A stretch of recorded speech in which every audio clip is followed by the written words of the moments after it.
Welcome, everyone. I would like to call to order the December 7th, 2020 meeting of the Economic Development Committee. And if you would all please join me in the Pledge of Allegiance.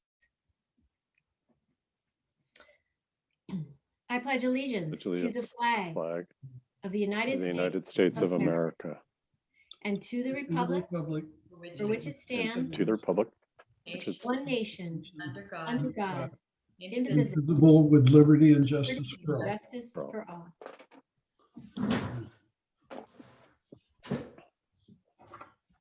All right.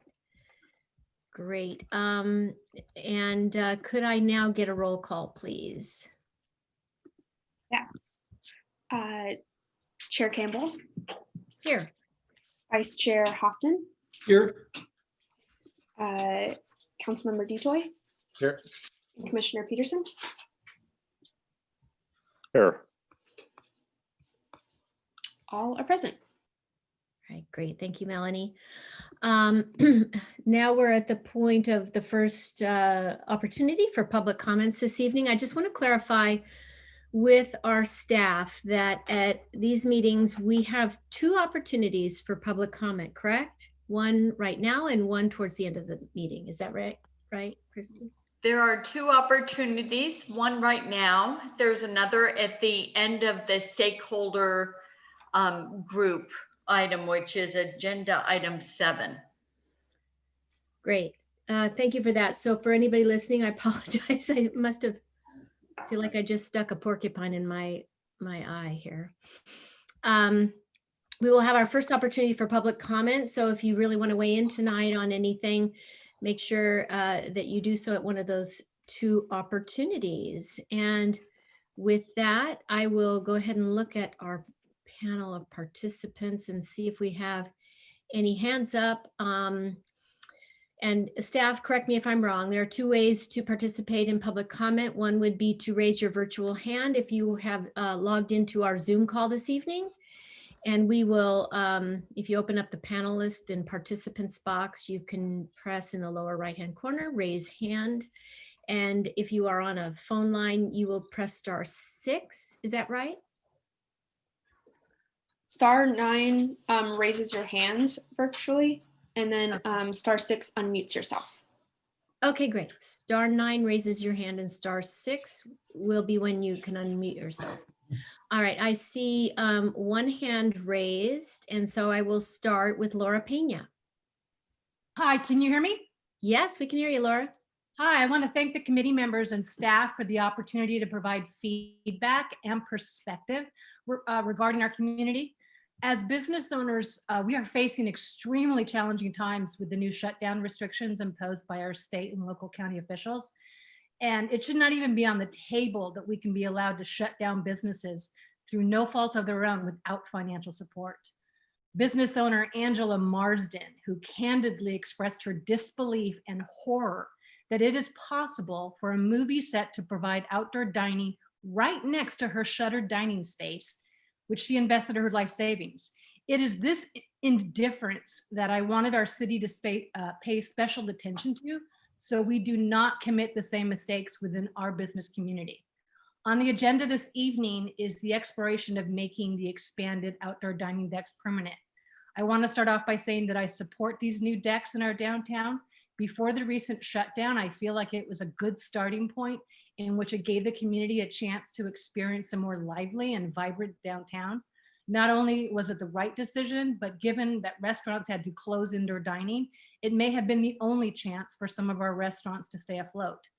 When this idea was originally discussed, I spoke publicly regarding the service business's need for parking. And I am here tonight to bring to your attention the nuances that need to be considered before you make any recommendations. 1, parking. Each area or region in downtown has its own mix of retail, restaurant, and service. Be mindful of recommending a blanket statement that does not take into account how these outdoor dining decks affect parking around those businesses. For example, on the north side of Upper Pier in the 400 block, we are not eligible for employee parking permits due to us not being part of the impact zone. In order to accommodate the reduced parking, some of the businesses along this corridor have had to use their limited parking in back for our patrons. We do not have a parking lot like the downtown plaza.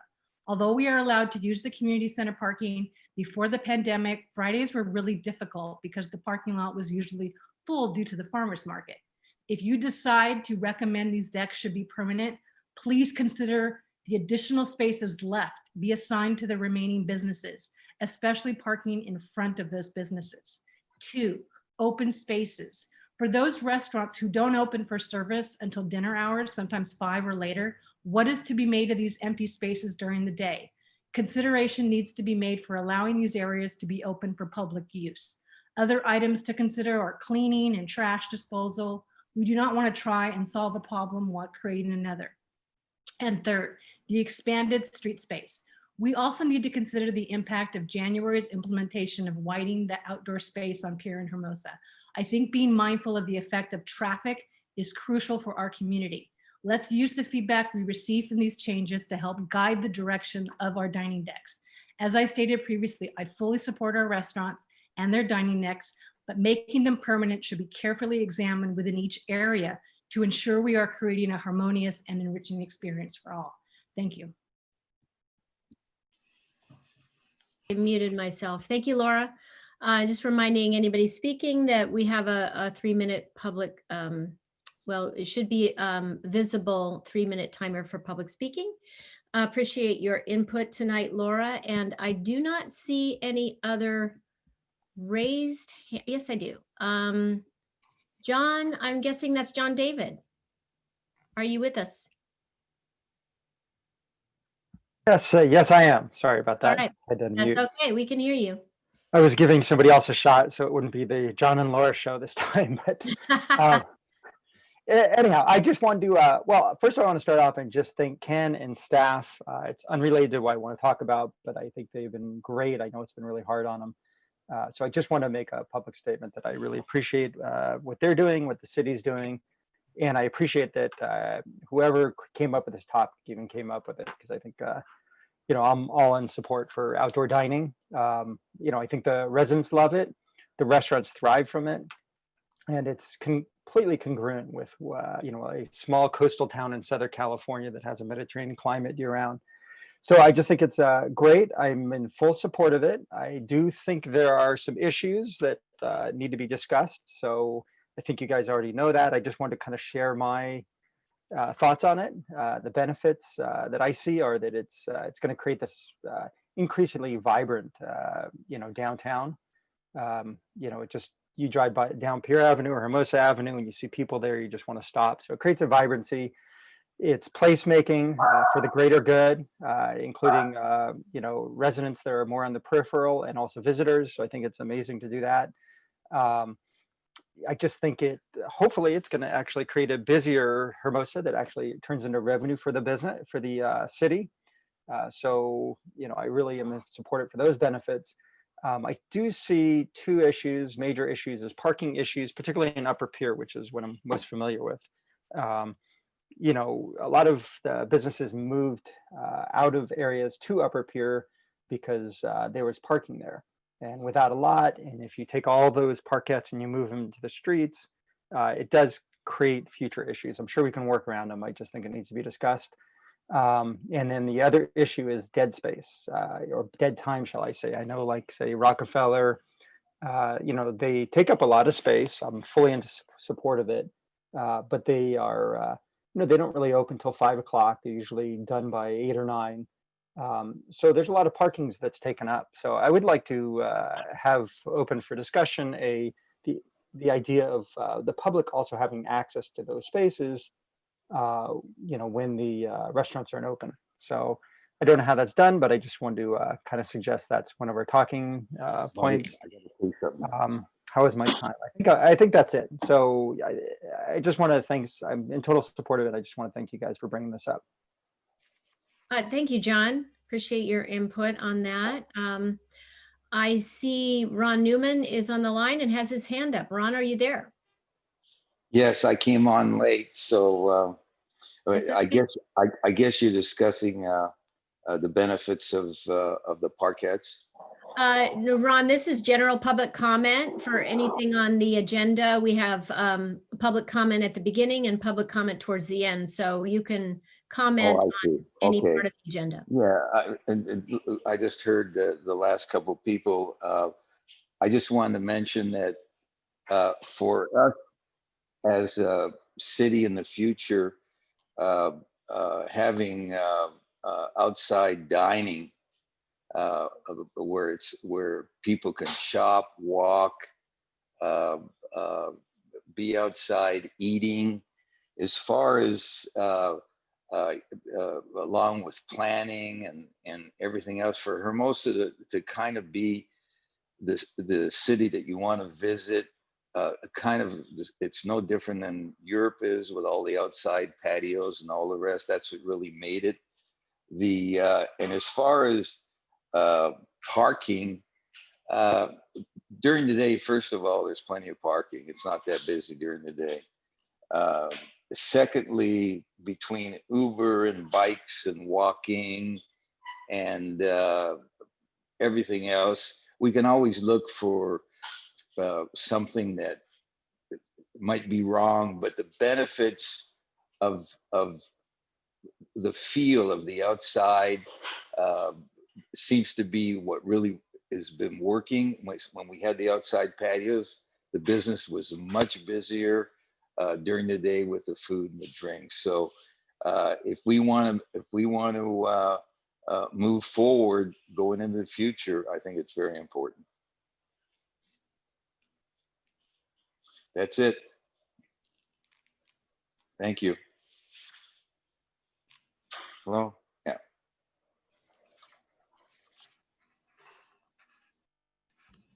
Mary, you're on mute. Just read my lips, right? I apologize. I don't see any other hands up, and I want to invite anybody else who might be on the call. If you're on Zoom, just raise your virtual hand and we will see that. If you are on a phone call, you press *9 to raise your hand and then *6 to just allow us to hear your voice over the phone line. Any other public comment at this time? Reminding everyone there is another chance for public comment later on in tonight's meeting.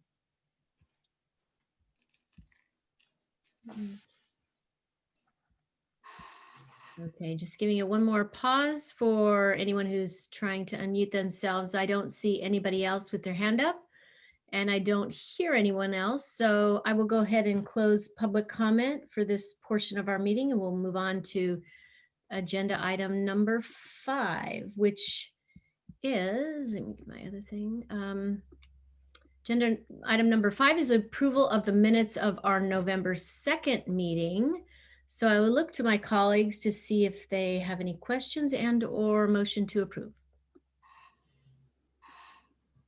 Make a motion to approve. Motion to approve, Commissioner Hoffman. Is there a second? I'll second, but can I just add a brief comment? Absolutely. I know that we've done action minutes, and so for the City Council or Planning Commission, we're agendizing, voting. This is a little more of a study group and discussion, but the minutes are pretty brief, so I don't know if there's a way to add maybe a little more specificity to what we talk about in the future minutes. Okay, I will pitch that for any perspectives if the staff wants to weigh in. This is a different type of a meeting, so even if it's just discussed and forwarded to the next meeting or something. It's just the outline that we get is awfully brief. Are they not action minutes, Commissioner Peterson? So we have switched to action minutes for quite some time. I think the Public Works Commission may have been sort of the last remaining, and I haven't compared, but is there some, so you get action minutes at the Planning Commission. Do you find that to be different? I would say, I'm just making the comment for our Planning Commission action minutes, there typically are motions voted on or not. for these action minutes, we're often discussing things without a concrete action. And so when I look at the action meeting minutes for November, for any member of the public to try to reconstruct it, I mean, if we could just add 1 or 2 sentences per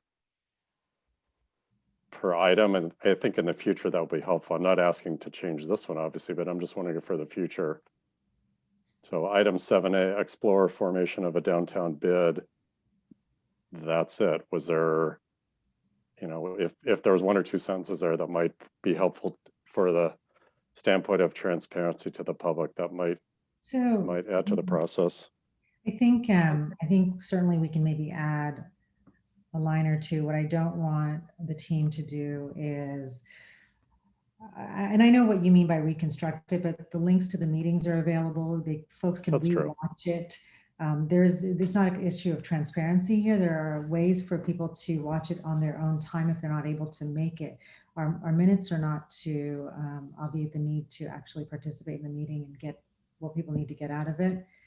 So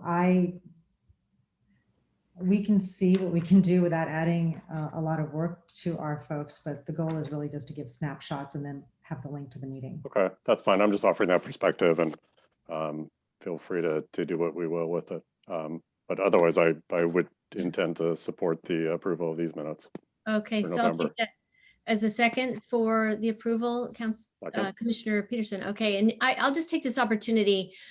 Certainly my understanding of action minutes is as the city manager described, but I want to accentuate that what that means is there will be more like a bare minimum factual accounting in the formal minutes, and there will be a full posting of every single meeting. And it, at least in this case, since we don't take as many actions as a sort of a subcommittee, it's actually palatable to go back and look at one of these meetings. They're not 7 hours long, generally speaking. So, and there's some very good discussion. The only other thing that came up when you were talking, Dave, is that I find some really good substantive content that's related to this particular body in the stakeholder minutes and reviews as well, which are all attached. You bet. So I would refer people to that also. Any other questions before we call a vote on these minutes for November 2nd? All right, seeing no hands, I will go ahead and ask for a vote on this motion. Chair Campbell, Aye. Vice Chair Hoffman, Yes. Committee Member DeToy, Yes. Committee Member Peterson. Yes. Motion passes.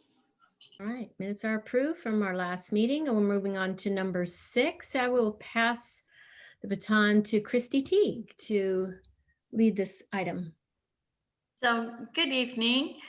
I have provided a tentative schedule for the 2021 based on our Economic Development Committee meetings, which generally meet on the first Monday of each month.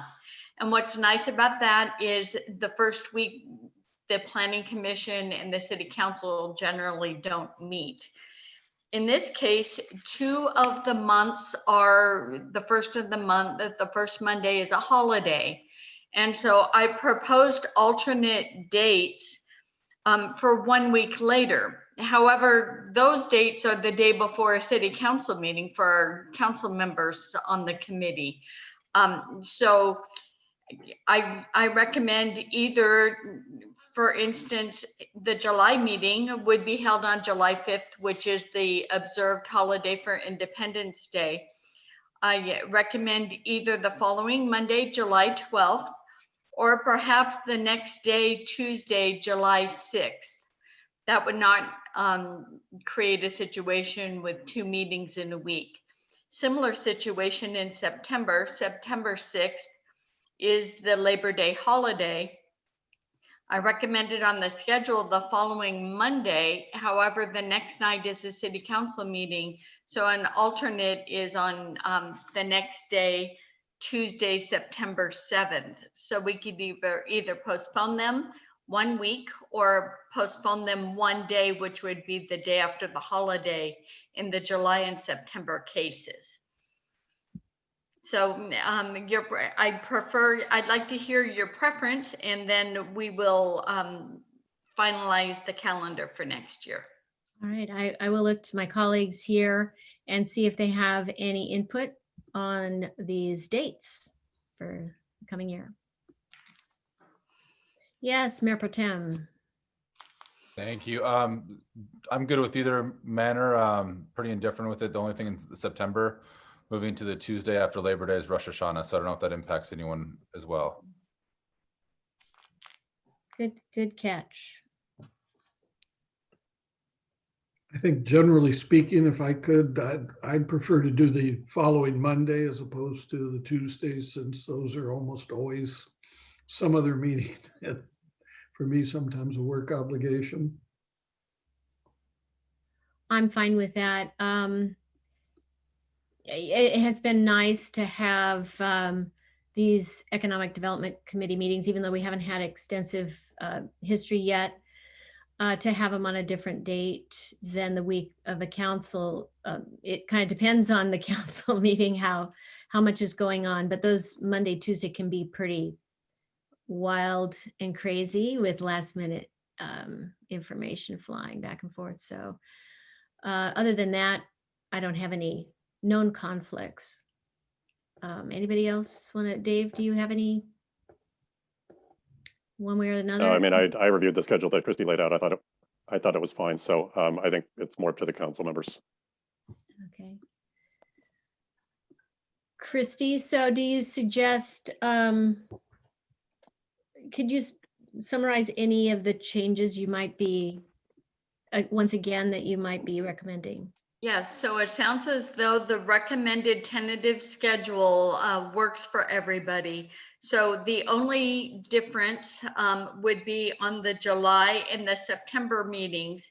Instead of those holiday dates, the meetings will be held the following Monday. And that will be on the schedule. And of course, we always let you know when those meetings are coming up. All right. Very good. Do we need a motion to approve this? I'm guessing, correct? I think we're okay, as long as, I want to make sure you were okay with it before we got those meeting dates on your calendar. So thank you for that. You're very welcome. All right. 2021, scary. Now we're moving on to a stakeholder advisory working group. Yes, so attached to your agenda were notes from our 3 meetings. The way the calendar fell, there were 3 stakeholder advisory working group meetings between our Economic Development Committee meetings. These meetings were especially good this month. The notes from November 4th included several new and expressed ideas to be included in the economic development strategy. And some of those are highlighted on the November 4th meeting. And I'd just like to summarize a few of them. The other 2 meetings, we spent a lot of time talking about the health order. So there wasn't as much as new ideas as on that first meeting, but one was encouraging improved retail attractiveness and competitive improved retail, which I included later in the agenda for something for our stakeholder group to work on and to include in the economic development strategy. And one of the comments was really interesting. One of our members said that there are new opportunities with malls closing and retailers wanting to leave the malls. So some of those retailers might be good for us to target in future recruitment efforts. And even being business friendly to make it easier for those potential retailers to consider Hermosa Beach would go a long way in those cases. Another note was to encourage increased foot traffic and determine the root problems why there isn't more foot traffic. Asking residents and customers what businesses they would like to see. Music would be a draw to the plaza and Upper Pier Avenue. Explore parking and retail at the City Hall site. And an example was Metlock's Plaza. Someone said that we need to get more aggressive and commit to business vibrancy and have higher expectations for our Hermosa Beach Business District. So that was a really great meeting. And committee member David Peterson joined us at that meeting. But our stakeholder advisory working group has taken on the challenge that Council Member Mary Campbell told us to think of new ideas, and it sparked some good creativity, and we look forward to working further with our stakeholders. And then next under the stakeholders advisory working group, we're working on a business survey. We formed a subcommittee and we've had one meeting. And so we hope to have that draft business survey for you at our next meeting. And the topic for the advisory group for this month, one is Commissioner Hoffman suggested at our advisory group meeting to determine that impacts from outdoor dining on parking. And our recommended, later in the agenda, our recommended topics to talk about include encouraging the retail, exploring making the expanded outdoor dining area permanent. So that's something for us to talk about, and we heard some good comments on that tonight. Also, encouraging the retail attractiveness, and those two things came out of those stakeholder meetings and would be good to add to our economic development strategy. So also, we need to identify which committee member would like to join our advisory group. It's very helpful that that you've been attending our meetings and hearing the great discussion, but also joining in on the discussion. The next meeting, there's only one meeting in December because we held one last Wednesday, and that will be December 16th. And so I was hoping that one of the committee members would volunteer to join us on that meeting, December 16th, Wednesday, 2 to 3. I'm available as far as I can tell. Looks like we all are. I don't know where we are, if we have a rotation or where we are, but I'm available. I'm not sure who's next in the rotation to the extent we have one, but I'm available as well. I think, yes. I have my LA County Sanitation District Board meeting from 1:30 to 2:30, so I will not be available at 2 o'clock. I know that all of you want to trade spaces with me, but yeah, I think I'd swap meetings, but so I will be on that Zoom call on the 16th. So Peter, did you want to do it? Or I don't know how recently you were in the rotation. I was looking at my calendar. I'm also available. So, but if you want to take it and you can consider me a backup, or that's fine. David, another backup. Great. We definitely need someone watching our sanitation backs. So Mayor Pro Tem, you better. And the time again on that, Christy, is? That's at 2 To o'clock. Councilmember DeToy for his continued service. And we will send you the meeting agenda, but that'll be 2 o'clock on December 16th. Thank you. Okay. That's all I have for the stakeholder working group, but we may have public comments on this. Yes, so that was fast tonight, but we have another opportunity right now for public comment. So anybody who's on the line would like to weigh in at this time on any topics on the agenda this evening, now would be your opportunity to raise your virtual hand, either by, if you're on Zoom, just to go to the participant box and press raise hand. If you're on a phone line, you can press *9. And we should be able to see your hand raised. Just giving it a look here. We don't have too many people on this evening. Okay, one more call for public comment this evening. I have one hand going up, and it is Kathy Knoll. Kathy, are you there? I'm here. Can you hear me? Yes, we hear you loud and clear. Good evening, everyone. For those of you who may not know me, I'm Kathy Nolan, the owner of Uncorked Wine Shop and The Deck, formerly the Poop Deck. And first of all, I'd like to thank this subcommittee. I've been listening to your meetings. I haven't commented much recently, but I have been listening. And I do think you guys are making some traction and some progress. And I really appreciate all the out of the box thinking. I also appreciate Christy and Doug for their communication and outreach. They check in with us or with me, and that's been really helpful. So I do see that you guys are listening and trying to make a difference. I wanted to comment on the outdoor dining, making it permanent. And we're in a unique situation because Uncorked is a retail shop and The Deck is obviously a bar restaurant. So I have been affected by COVID in two different aspects. We applied for the outdoor permit for Uncorked in the very beginning and were approved, paid for encroachment permits and fees. And LA County Health has never allowed us to actually open back up for wine tasting.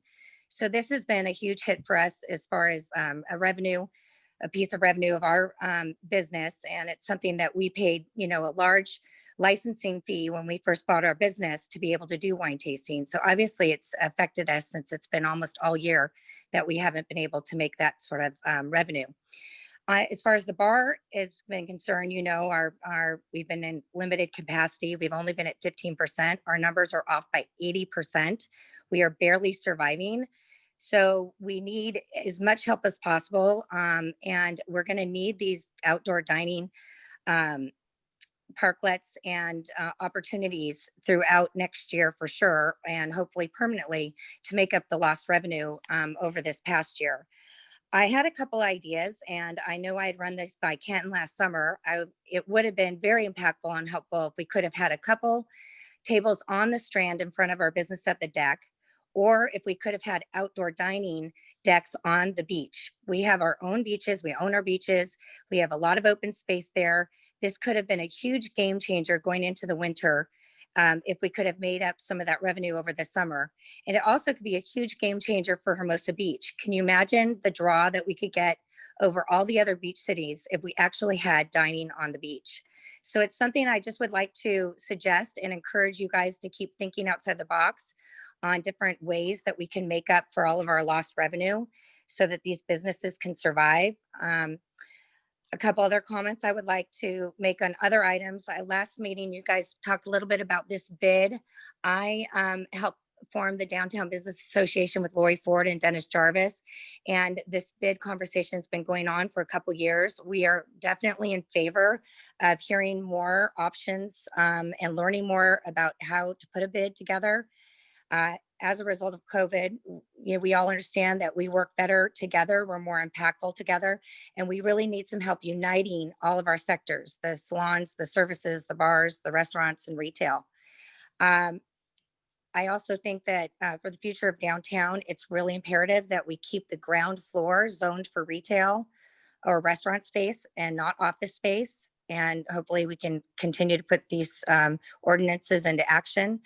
And we need more retail. And we've obviously lost a few retail over COVID, and retail helps everybody. It helps the restaurants and it helps other retail. But again, I just want to say thank you for helping to try to make a difference. You are making a difference and we appreciate you. Thanks. Thank you, Kathy, for being with us tonight. I am looking at the panelist list. I don't see any other hands raised. Now is your opportunity, your final opportunity for this evening to weigh in on the agenda. If you would like to speak, raise your virtual hand. If you're on the Zoom call, press *9. If you're on a phone line, and we will be able to see. Sorry, my dog is. All right, going once. Someone would like to speak. Hearing no one, seeing no hands raised, so I'll go ahead and close this public comment. Appreciate the speakers who were here tonight. Before we move on, I do have a couple of questions, if that's okay for the staff. One question would be this idea of retailers at larger malls perhaps being completely disrupted and maybe looking for other smaller brick and mortar opportunities. Christy, I think it was you who said we should look at that. When would we do that, and how would we approach that, or do we know yet? I was just curious about what that would look like. So, okay, the next topic I was going to suggest is that we work on encouraging retail attractiveness, but there may be an opportunity, a more short-term opportunity, because if indeed, as it was suggested, that those mall retailers are looking for more traditional storefronts, then the way that that would be done is we would kind of list out the vacant retail spaces throughout the town and make a list and share that list, and we could reach out to mall retailers directly. We also could have that information on our website. Some would be more actively being marketed. Some may be marketed by the property owner. Some may be through realtors. So that's something that could be done. And it was a new opportunity brought up at the stakeholders group that I thought was intriguing, and also maybe one of those like rare opportunities where we could make a difference by striking quickly. Yeah, well, what occurred to me is there's already been a bit of a trend around this, going from larger brick and mortar to a much smaller footprint somewhere, but still in brick and mortar existence, and then growing the online component. It occurred to me that could become even fairly competitive. And the reason I asked the question is it seems to me, maybe we could work with the stakeholder group on this, is we would be served well by thinking through how to really do that with putting our best foot forward and really selling Hermosa specifically as a great brand and a really vibrant, transforming downtown and the moment, if you will, and so on and so forth. Because I wouldn't leave it to websites, people checking websites, or to necessarily the property owners. I'm sure some of that will happen, but just wanted to, that piqued my interest. And the last thought I had on that was just, I'm not sure I'd wait at all about trying to be positioned for that, given the potential timing. It could be a snooze-lose situation. I would just imagine there's been a lot of movement in the ethers while we wait for vaccines and so on and so forth. So I just want to put that out there. And I've never really thought of this question. I don't recall that it's been discussed, but I was wondering if any of our staff knew. There's so much receptivity, positive receptivity, at least to the people who are involved in these conversations, to outdoor dining and what it really translates into for placemaking in the community. Are there actual studies that would indicate, the predictable impact of having outdoor dining or adding outdoor dining to a downtown footprint? Somebody, I think it was Kathy Noll, said it generates more daytime business, or it seems to have. And, there, a lot of this is anecdotal, but just wanted to give that to the staff, because if there's research behind when you put this ingredient in outdoor dining, you can expect a higher demand in whatever daytime workspaces or more retail or retail of a certain kind. So that was pretty exciting. And I'm very curious about the beach outdoor dining. I know that gets much trickier, but at some point, maybe we could have a discussion about that. And that's all I wanted to ping our discussion with. If any of my colleagues want to add to that, or Dave, was that a hand? Or were you a golf swing? Yes. Is that a golf No, swing?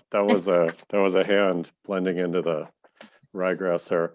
I just want to thank our speakers for speaking tonight, commenting. I think they captured both the urgency of what we have to do, what's in front of us, and also the complexities of managing day versus night, parking versus not, retail versus restaurant dining. So I hear you. I'm sure my colleagues do as well. I appreciate you showing up and speaking up. So we'll work it into our deliberations tonight. So thanks again. Great. Thanks, Dave, for that. Mayor Pro Tem Detoy. Thank you, Madam Chair. So I know that reaching out to mall retail, a lot of the mall retail are kind of chain retail places. And one nice thing about Hermosa Beach is it's unique, small business, owned retail locations. Is there a way that you can kind of carve that out so we don't, we're not full of, chain retail areas, just like we don't want necessarily chain restaurants in Hermosa Beach to keep that small town feel? I think that there's an opportunity to look at the retailers and it can be targeted specifically. And this is something that we haven't discussed yet, but I think that's great feedback. Some are better suited for our Hermosa Beach vacant spaces than others. And we're not just talking downtown, of course, we're talking citywide, but I think that's good feedback. And we'll work with the stakeholders group and we'll bring it back to the committee with our recommendations. Our city website already does have vacant commercial space on it. It's kind of a regular subscription, but I'm not sure that all of them get on there because not all the property owners work with the commercial realtors that list them. And in other cities, when I've worked on a project like this, it needs to be updated, but it also strengthens the relationships between the city and the property owners by calling to check on it, having kind of the feedback so that we know when vacancies are available to add them to the list, for instance. So that's good feedback. Thank you. Wonderful. Thank you. Great. Yes, Commissioner Hoffman. I would first of all agree with Dave that Laura started tonight with some really helpful comments, and so did the following, but I'm kind of reluctant to start talking about these. I'm looking at our agenda. Are we moving to 8 and going to talk about these a little more systematically? I'm ready to do that, but maybe we should let Christy go first before I make any more comments. So agenda item 8, economic development strategy topics. These are topics that have been talked about, but we have not talked about together. In various meetings of various groups at the city, there's been talk about potentially continuing outdoor dining beyond the expiration date.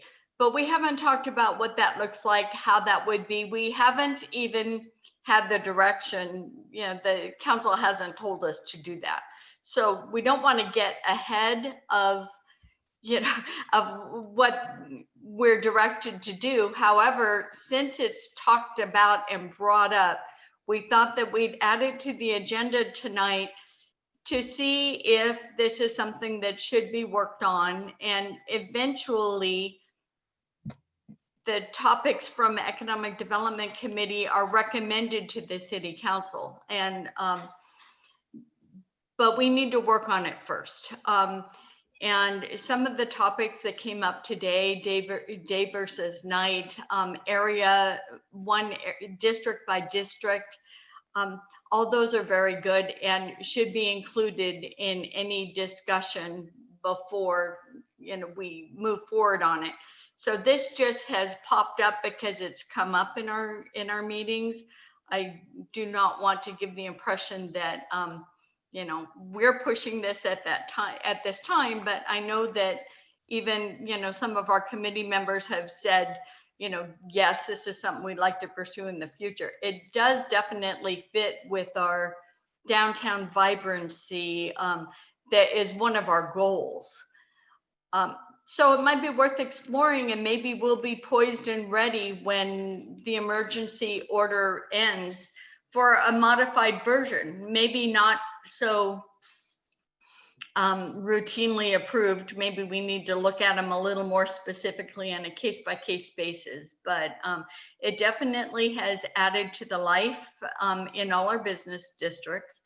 Also, we have heard anecdotally that 2 of our restaurants are now open for lunch because there's more daytime traffic because a lot of people are working from home.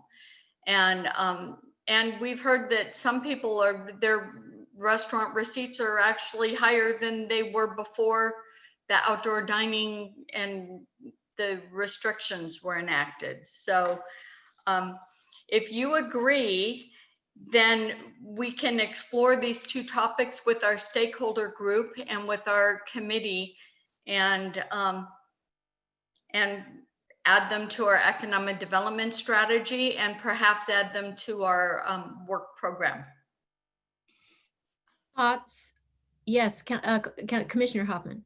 I guess this this is where I'm looking at my notes I made as I was doing this and listening to Laura and Ron and others at the beginning. There's a whole bunch of things that I think need, and I hate to start with, no, let me back up.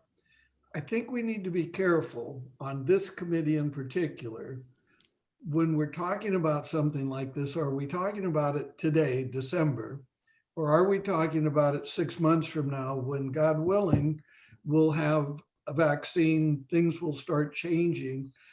You know, the point that was just made, the vibrancy, I think much of it, my experience has been, is from us, is the locals, if you will, who are working from home and who are walking downtown, who are doing this.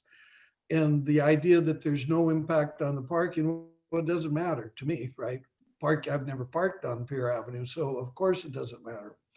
But I have a feeling that 6 months from now or 8 months from now, you know, if we start talking about this long term, that parking thing's going to change. And when we move into the summer months and most of our downtown traffic is driven by visitors, not by locals, all of that's going to change.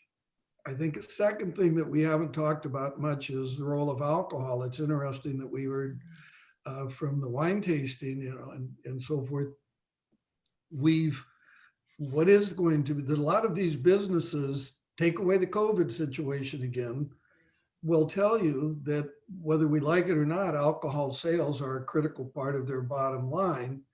If we are creating a situation in which we're focusing on outdoor dining, what are we going to do about alcohol? And how would that then factor into things like the no intensification policy and some of those things that maybe I've been at this too long. 5 years ago, that's all anybody was talking about. And now we seem to have moved on, you know, kind of beyond. Anyway, we need to take that into kind of consideration. And, you know, not a complete answer, but certainly the mayor's question about what do we know about retail versus restaurants. We know that generally speaking, restaurants are what drive the pedestrian traffic that makes retail in a downtown work. And if you look at something, I'm thinking of El Sombrero in downtown Manhattan, that's always been surrounded by art galleries. Well, art galleries only work if they have an enormous amount of foot traffic. And the enormous amount of foot traffic in that block of Manhattan, in Manhattan, downtown Manhattan Beach, was driven by the restaurants. You know, people didn't come to the art gallery and then go to eat. They came to eat and then wandered into the art gallery, and it works that way. And so we need to think about that balance as we're doing this, and that ties into both these topics about retail versus restaurants and so forth. So again, the irony, as I say, this was the great debate when we redid Upper Pier. And in those days, the consensus, the public opinion, if you were, is no, we don't want outdoor dining. We didn't even want outdoor dining in those establishments that could have been remodeled to have it. We came up with this kind of hybrid version of, what do we call it, open air dining. Now we've gone, we just need to think, like I say, and again, don't misunderstand what I'm saying. I'm fully sympathetic to trying to help the businesses that are there. People like when El Tarasco opens in the midst of this, I have no doubt they would never have still made it were it not for the great job they did on the outdoor dining deck. But we need to think about what the impact of that will be on all those other businesses in that block long-term after the COVID crisis has hopefully passed. That's my concern, that we don't confuse one with the other. Yeah, thank you, Commissioner Hoffman. I wanted to clarify one thing, and I have something to add to what you've said. The question specifically is, I thought towards the beginning you might have been advocating for waiting to discuss some of these till a future point in time, closer to, or did I mishear? No. I don't know. I'm not speaking for Chrissy. I think it's absolutely imperative that we start. One of the other things you're going to have to think about is, what's this do to parking? If we make these, I mean, we calculate restaurant parking on a square footage basis. We've now effectively, in some cases, dramatically increased the effectiveness and ironically taken away parking. I'm just suggesting that those are the kinds of things that, but we need to begin the conversation now, because if it involves alcohol, if it involves parking in particular, those are code things that are going to take a long time to, in other words, if we take away the emergency kind of orders, this doesn't happen overnight like it has. It takes months and months just to go through, and then coastal will get involved, especially if it impacts parking. Yeah, it's such great points. I just want to take the moment to throw out a few different perspectives that I think are once in a generation sort of opportunity perspectives. You mentioned alcohol intensification, and all of a sudden, I've never asked this question. Maybe I haven't been around on the council long enough to know if this is, I'm well aware of how that works in Hermosa and the history of that. Do other cities, is it common for them to have these alcohol intensification sort of dominant things? Okay, so I guess one of the things that I believe we are observing is that the concern, I know we had just went into another stay-at-home order, but the concern about alcohol intensification on Upper Pier with outdoor dining, given strange circumstances and not the same traffic for sure, have not borne out as maybe would have been the worst predictions. And there was mention of, say, art galleries. I have some insight that art galleries are innovating like crazy inside of this pandemic and doing things online that are yielding very unexpected results for those kinds of attractions. So it's a mix of online, right, and in person. And the third, it's not the last, but the third huge dynamic that is in complete and utter disruption right now is the future of work, and how many people are going to continue to work from home, who will or have a very, dramatically different equation of working, commuting, etc., moving forward. So I want to totally echo what Commissioner Hoffman said, that there's a lot of balls in the air. They're very important ones, and and the parking, that was another one mentioned a lot. I think what strikes me is, I have so many thoughts about all of this, but what strikes me is that we have to caution ourselves to not think from the past, and really in a way that we might normally never have had the opportunity to think dramatically forward about what the future could be and how different it could look, for a couple of reasons. Number one, to me, it's the environment that is literally the opportunity that we have to play with. Number two, I think it represents such unexpected changes in all of these dynamics that if we are not bold enough in our forward looking, we might really miss some momentum and some timing and opportunity. It might not sink it, but I'm so painfully aware of how delicate our local economy equation current status is, let alone what they're facing for the next few months at minimum. And I think, to me, my personal opinion is it begs us to bark up every single tree and to question every single previous belief about what the public wants and what the public will do or will not do. And, and that's not to at all dissuade us from asking every hard question that you raised, Commissioner Hoffman, because I think that's part of it. But to me, it's only like half of it. And I'll stop there because I think you guys get my point. I feel it very profoundly that these moments don't come up very often, and they are to be seized. And I think the sense of urgency could not be more profound. And that's just a couple of other things for us to keep rolling around. And do my colleagues want to add to that or have any other ideas about that? Commissioner Peterson. Yes, good debate. Oops, you froze. Here. I mean, a few thoughts. I mean, specific to Pete Hoffman's comments. Yeah, these things take a while to sort through. So I think any discussions we have specific to alcohol intensification or just generally how we play it out, I think it makes sense to start now.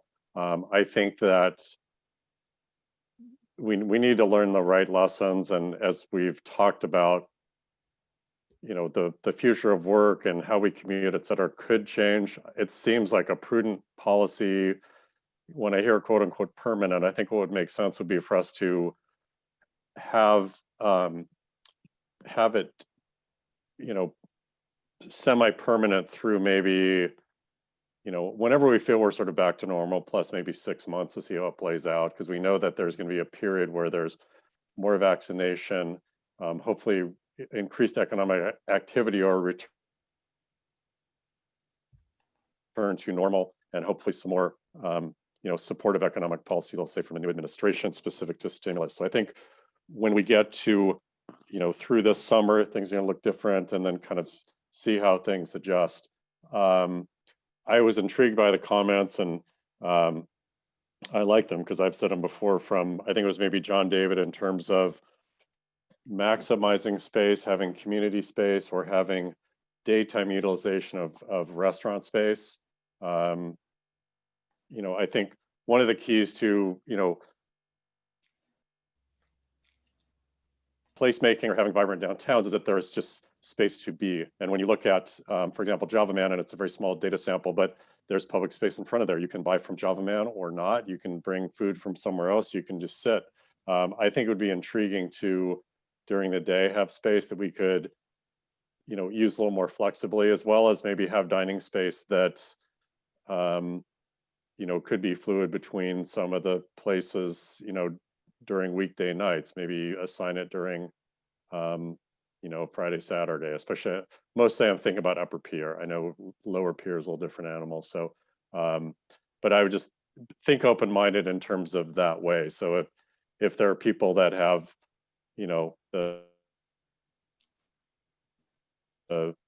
thirsty and hungry and have their wallets out and want to hang out downtown, they can. But if there's just some more flexible ways for people to just have space. The other thing I'm thinking about, and kind of the other side of it, I mean, we had and he's one voice, but we had a presentation from Tony Cordy, and it was data driven, and he did talk about the relative levels of sort of, restaurant and bar intensity in Hermosa Beach relative to other cities. So if we go to outdoor dining and increase seating capacity of a lot of spaces by 20%, 30%, 50%, we've tilted that direction. I'm not saying that's a bad thing, but it's something to consider. I just had that thought because we would be, adding a significant number of seats and to our, restaurant and bar mix relative to overall retail. So those are my thoughts. I do think this is a multi-meeting discussion, but I think we need to kind of start cracking on it. And whether we quote unquote recommend or not, to the city council, I think is less important than fully vetting the issue as a study group and an ideation group to then tee up something that goes to planning commission and city council for them to say, wow, that, you know, that economic development committee, they really thought through all these aspects of the issue and presented the study to us for discussion as opposed to further study. So those are my thoughts. Thank you. Great, perfect. Thank you for that. Any other thoughts before we, Mayor Pro Tem DeToy. Thank you, Madam Chair. Yeah, I think both of these conversations kind of go hand in hand. Kicking them to the stakeholder group is a great idea. You know, definitely hearing Laura's concerns about the parking midday. If there's something we can do staff-wise to get the employee permits up to that upper pure area, if we are taking away parking, you know, vetting that through the channels that be. But I definitely agree with the other commissioners. I mean, this is a big conversation, and the vibrancy of downtown has been because there has been no indoor seating. And so when eventually the day comes where we can open up both, you know, the restaurants will be doing very well, hopefully. And but again, I love driving through downtown, seeing everyone eat outside. We have the perfect climate for it, very European feel. So I think it's a conversation to have moving forward, see the support's there, and also hear from the residents themselves, not just the business owners. So definitely supportive of these going to the stakeholder group. Great, awesome. Christy? I'd like to add that the California Department of Alcohol Beverage Control has loosened up their requirements during the COVID. And so some of the outdoor dining that is being permitted now would not be permitted under their regular operation. So moving forward with a long-term plan, alcohol will absolutely have to be a part of it and would have to be spelled out clearly by Hermosa Beach rules, and of course within the ABC rules, but that is a key part to moving forward that needs to be worked out if it's going to be able to continue. Absolutely. And there's increasing comparison across the South Bay in particular, and you know, whatever level of competition there is for visitors. And so I know that we will, as we always do, track with some of, you know, it's not about being in lockstep at all, but just to make sure that we're all, we have similar environments with these same kinds of questions, most definitely. So. Great. All right, so the next thing on the agenda for our economic development strategy topics is encouraging retail attractiveness for competitive strengthened retail. And we talked a little bit about this regarding the mall tenant opportunities, but this is also something that should be included in our long-term economic development strategy, but something that stakeholders can work on and staff could work on, and looking at other cities. So I added that to this agenda for us to just kind of officially make that one of our economic development strategy topics, and also so that we'll be poised and ready for opportunities in more the short term also. mm-hmm. My quick question is, would that look like something like more guidelines about the details of these outdoor parklets and things? So this would be more of the business attraction. Oh, okay.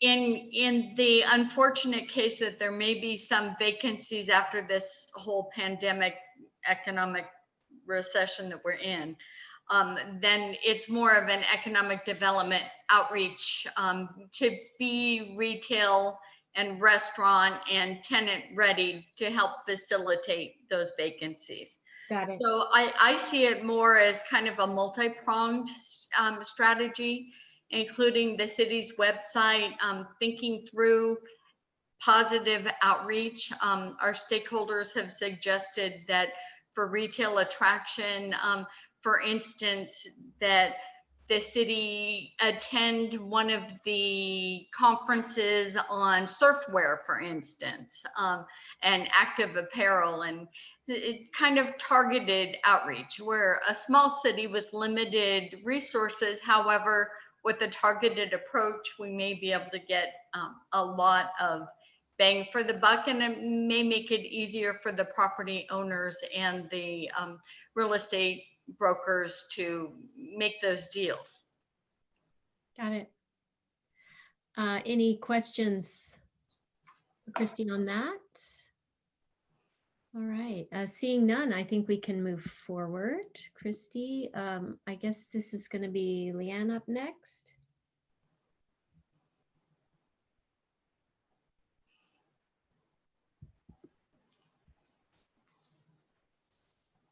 There she is. She's everywhere. And share my screen here, unless Melanie already had it loaded. Leanne, we're not hearing you very well. Okay, let me see if I can talk up. Better. Yeah. So I'm going to share.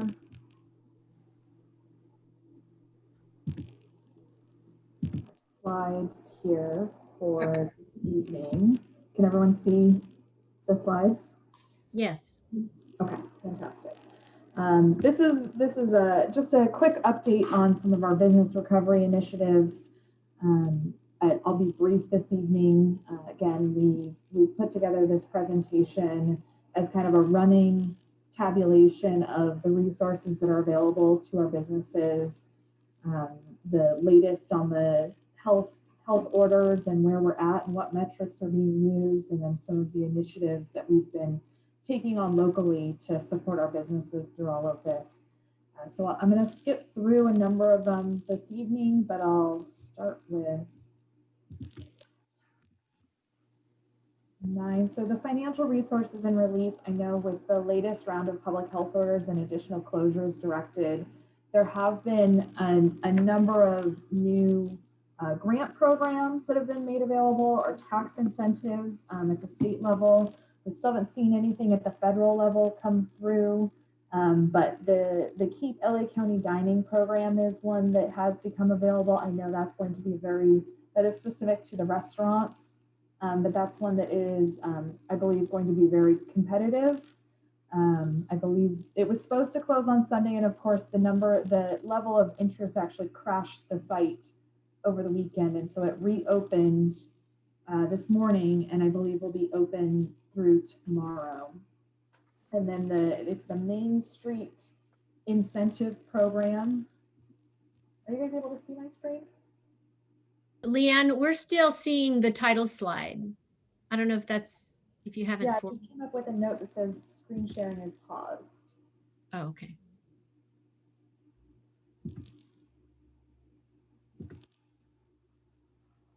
We can try this again.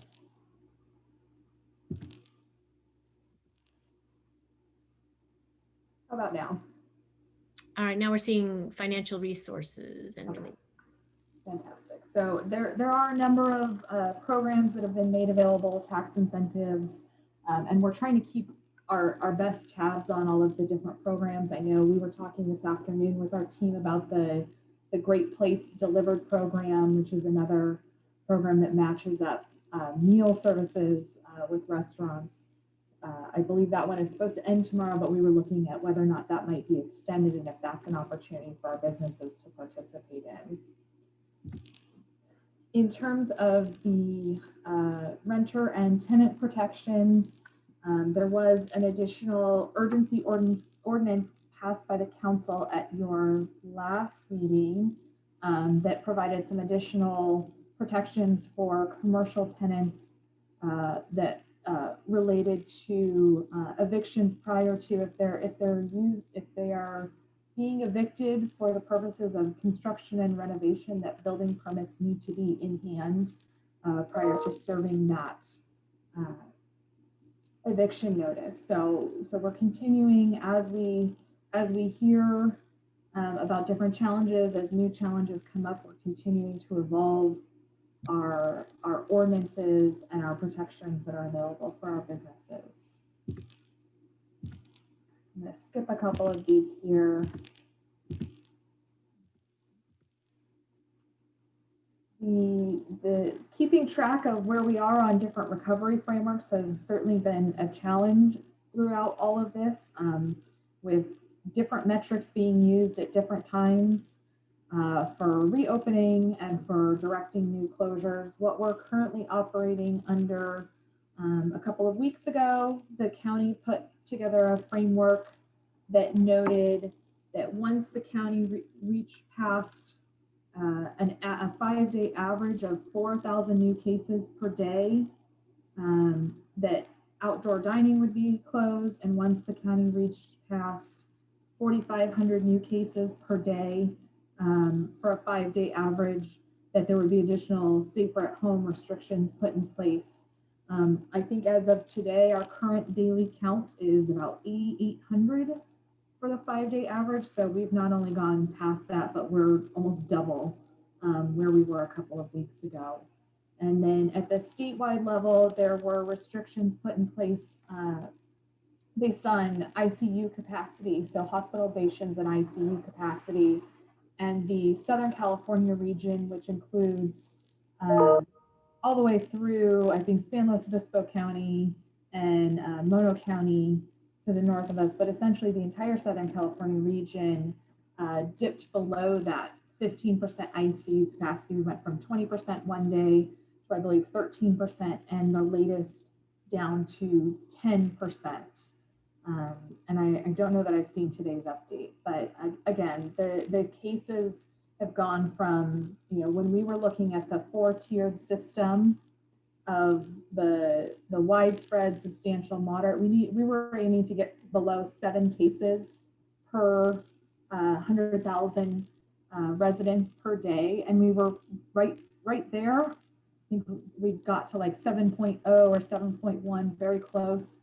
I believe our latest case count is in the 30 cases per 100,000 per day. So again, it's been a very significant turn with a significant increase in cases. And so this is where the governor, calls it the emergency brake, in that we essentially need to cut off as many activities that require interaction between folks that are not part of the same household, as we have increased hospitalizations, increased cases, and increased death rates.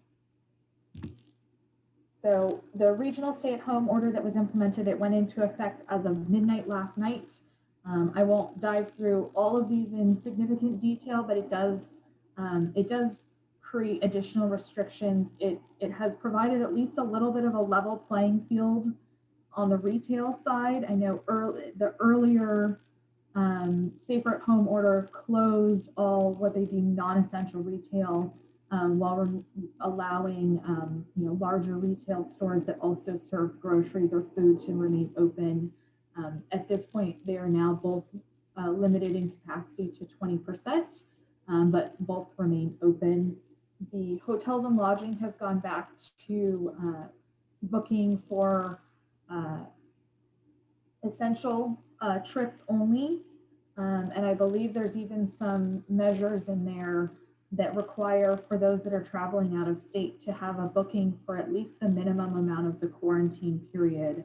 Because the state, both actually California, Oregon, and Washington have all implemented a 14-day quarantine for anyone traveling from out of state or out of the country, or upon return if you're a resident of California. So there are some additional restrictions there on the hotel and lodging side. The restaurants, so again, this is for takeout and delivery only. A week ago, it was just LA County. And so I think we saw a lot of folks going to other nearby counties or to Pasadena, which elected not to implement this. The prohibition on outdoor dining last week, now everyone is on the same playing field in terms of being limited to just takeout and delivery. Offices, again, this has not changed significantly since the restrictions have gone into place, but really focusing on remote only work, asking everyone to work remotely, except for instances in the critical infrastructure sectors. On on the next slide here, these are all of the different services that have been directed to close since we've dropped below that 15% ICU capacity. This includes indoor, outdoor playgrounds, all of our personal care services, hair salons and barbershops, museums, zoos, and aquariums. And then I believe the majority of the rest of these, maybe with the exception of some outdoor activities, were otherwise already fairly restricted, or we never, in LA County, we never made it to the point of having some of these be able to be open. In terms of the city's initiatives and resources, again, we've covered many of these in our previous updates. The couple of items that I wanted to note, so our outdoor fitness opportunities have been able to continue. The change in health order requirements is that now they are required to wear masks at all times, even during exercise and heavy exertion. So we're working with our business, not only our businesses that have moved their gyms and gym equipment outdoors, but also those that are part of our contract class or outdoor fitness instruction program to get into compliance with the newest health order direction on that. The other resources that I wanted to share, so the lighting upgrades, I think we talked about this at our last meeting, that we have been able to make a decent number of lighting upgrades, as well as create additional standards for outdoor lighting and heating equipment at our dining decks.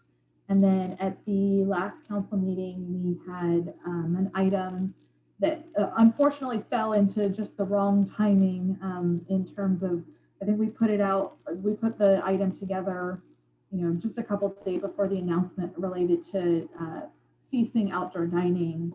But we went forward with it anyways, because we thought perhaps some of our businesses could find creative ways to add some outdoor music for those that are either waiting for their takeout. It was expanded to include our retail and personal care services as well. And so that temporary ordinance essentially pauses a section of our municipal code that currently prohibits the placement of outdoor stereo speakers, and will allow those to be placed within dining deck areas or other outdoor spaces along the public right-of-way through January 15th of next year, at which point we will discuss and revisit to see if we can extend that.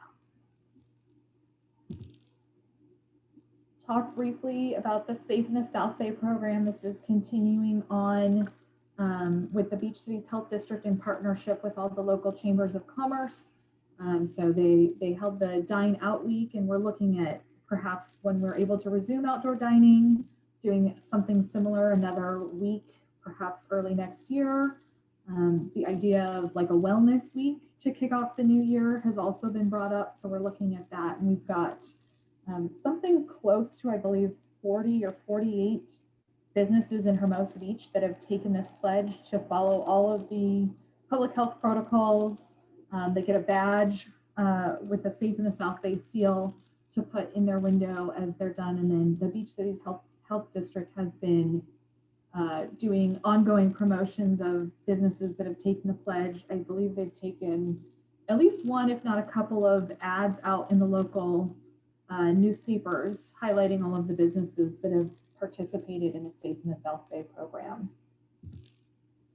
And again, continuing with our social media presence to help highlight the different activities, the different items that our businesses are selling, reminding them that there is free parking between November 27th and December 25th. And really just trying in any way that we can to support our businesses through our social media presence. And again, Hermosa for the Holidays is the campaign that was put together by the Downtown Business Association and the Chamber of Commerce. It kicked off a little early this year as we're seeing a lot more online sales, as we're seeing, rather than a lot of the bigger retailers doing a big Black Friday event, they kind of had their sales and deals going all throughout the month of November. And so it really kind of kickstarted the online an in-person holiday shopping this year. And so, commensurate with that, the city went forward and put up a lot of our decorations quite a bit earlier, I think 2 to 3 weeks earlier than we typically would in other years. And I'll end on the positive note here with our new businesses. We've had, I believe, 16 new businesses that have opened in Hermosa Beach this year. And we have a couple more coming. So I know folks have been very focused on the businesses that aren't here anymore. And I know we're keeping our eyes on those that may be struggling and maybe need some additional assistance to get through this. But I wanted to also highlight the businesses that have opened this year. We have a number of new businesses that have opened. I believe most of these are in the downtown area. And with that, I'm happy to take any questions. I'll go over here, see if there are any questions for staff or for Leanne. I have one. I think about this a lot and I've never really asked it. Maybe others have.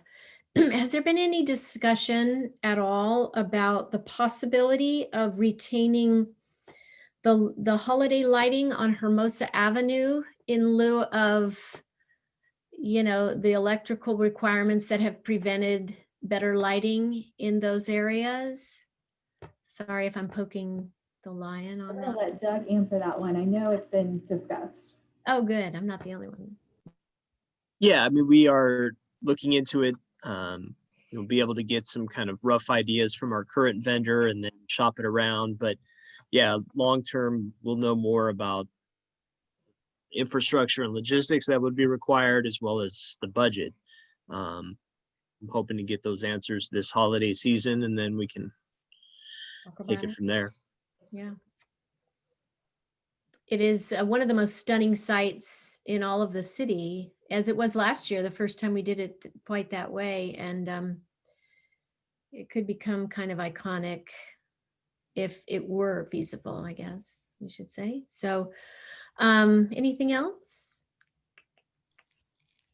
Yes, Mayor Pro Tem Detoy. It's more of a comment both to Doug and Leanne. Thank you for the work on the palm trees on Upper Pier. As Mary kind of alluded to, it does create such a vibrant nighttime setting when you're driving through that area. And then Leanne, just great job on the social media. I mean, I don't know how you do it with all the other hats you wear, but our social media has been amazing on the city's social media pages. So thank you very much. Thank you. Yeah, she's the master. And I was referring to the Hermosa Avenue tree lighting, but the pier, Upper Pier, that's definitely in the conversation as well, correct, Doug? Yeah. Okay, great. Thank you. All right. Let's see, where are we at? We can move on to holiday lighting and decorations. I guess that was a segue. Do you have anything more to add, Doug? No, just like I said, it'll continue through this season, and we are and will continue to explore the future. Okay, very good. Doug, while we have you, it's not on the agenda, but you want to mention the smart streets?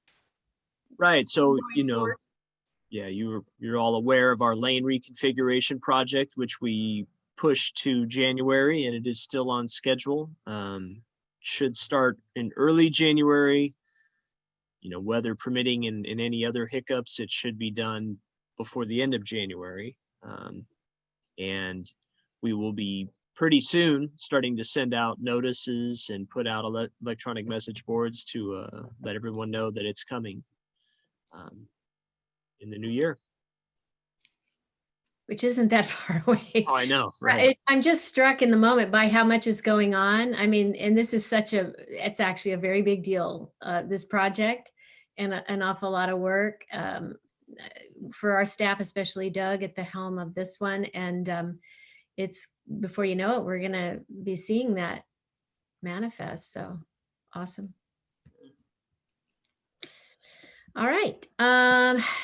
Thank you for that. And I guess, Christy, we are at preservation of downtown retail and restaurants on the first floor.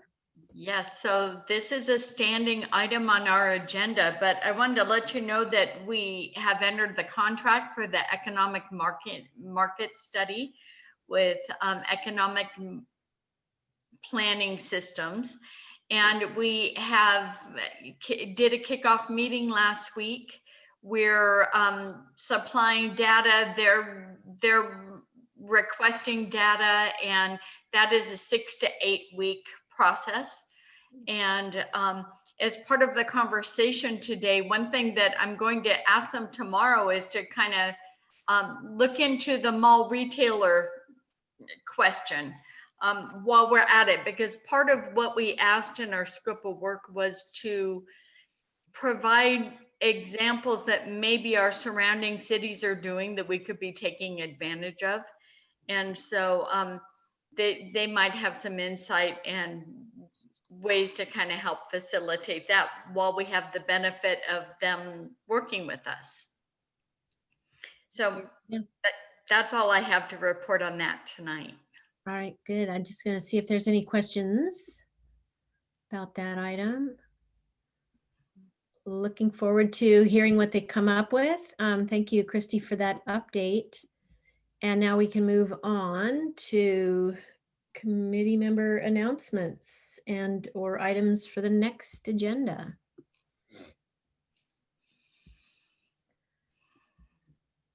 Any announcements?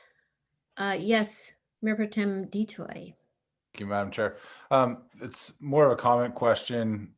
I know we have the 2 public comments in the beginning of the meeting, and I forget why we wouldn't have. I know we don't have one for each individual item, but if we could have one at the very end of the meeting for any new conversation that might have come up, any questions from our listeners, just so they can kind of close the loop on anything that was presented.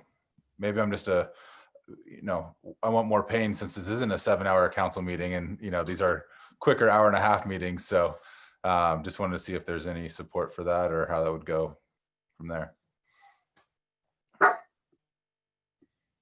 I think that's a terrific idea. So I'd be open to hearing more.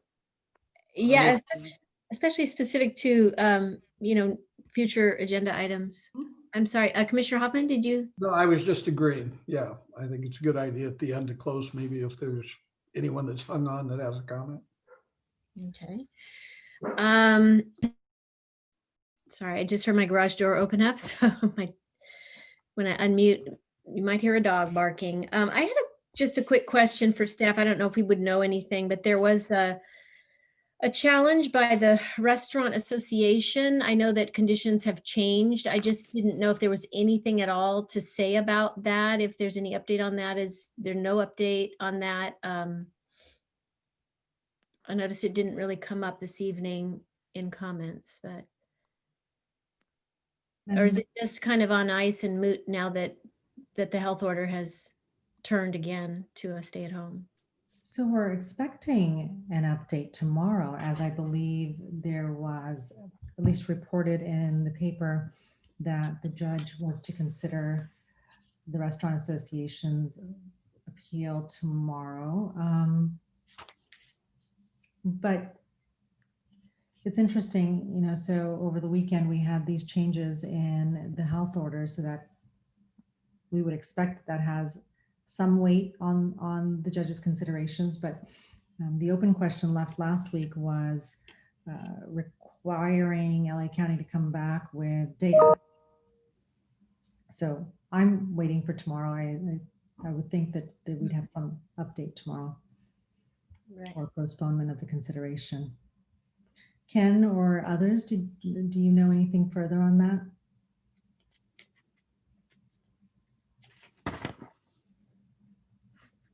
That's my understanding as well. The judge specifically wanted more data from the LA County Health Department to justify their specific actions regarding outdoor dining. Yeah, it's sort of a evolving topic of conversation, may become at this point a little more relevant to reopening guidelines and timelines. Anything else about future agenda items? Requests, announcements? I have I a just wanted, suggestion. yes, go I ahead, was Chris. going to suggest at our next meeting, this committee has been meeting since June.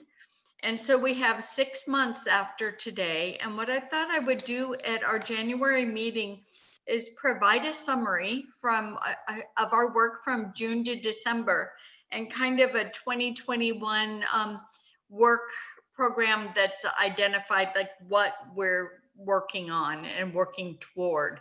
And I think that might help the committee.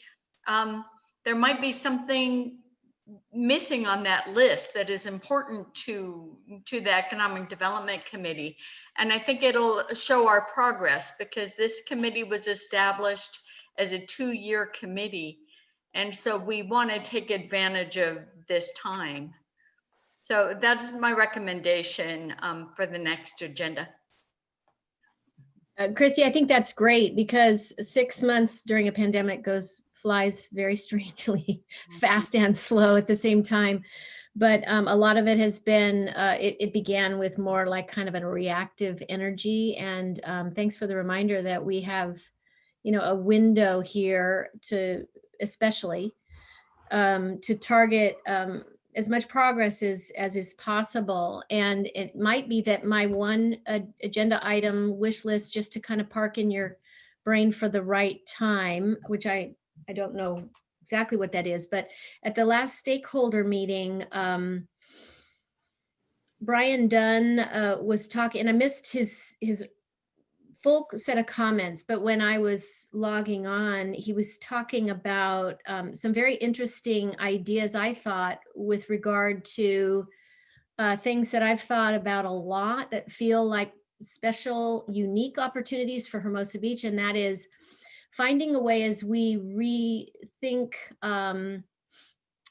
our particular small beach town and its history and what could be revived as a authentic theme. People always mention jazz and punk rock as having a deep history here. Certainly the surf culture and surf history, not just that we've obviously got a surf culture, but there's a deep, rich surf history that many have said in the past we're not taking full enough advantage of. And I will leave you with this, which really piqued my thinking to fuel this idea forward. And that is, who knows, we could be looking at a brand new roaring 20s, a roaring 2020s, not 1920s, in a place like the beach. How unique would that be to at least have some conversation around as maybe one theme? And I put that out there because of our conversations in the past about finding a way for Hermosa to stand out as a unique community with unique offerings, a unique vibe, a unique atmosphere, so that it's not just catch as catch can, and maybe more creating a vision around that. We certainly don't control all the conditions, but if we create a vision for that, it might get some legs. And I think there's a lot there that could be interesting to explore. So at the right opportunity, as we are wading through this, that might be a good topic of conversation. Maybe it begins or continues at the stakeholder level, and then we could queue it up here and then eventually to the other bodies that would possibly be weighing in. That's all I wanted to add tonight.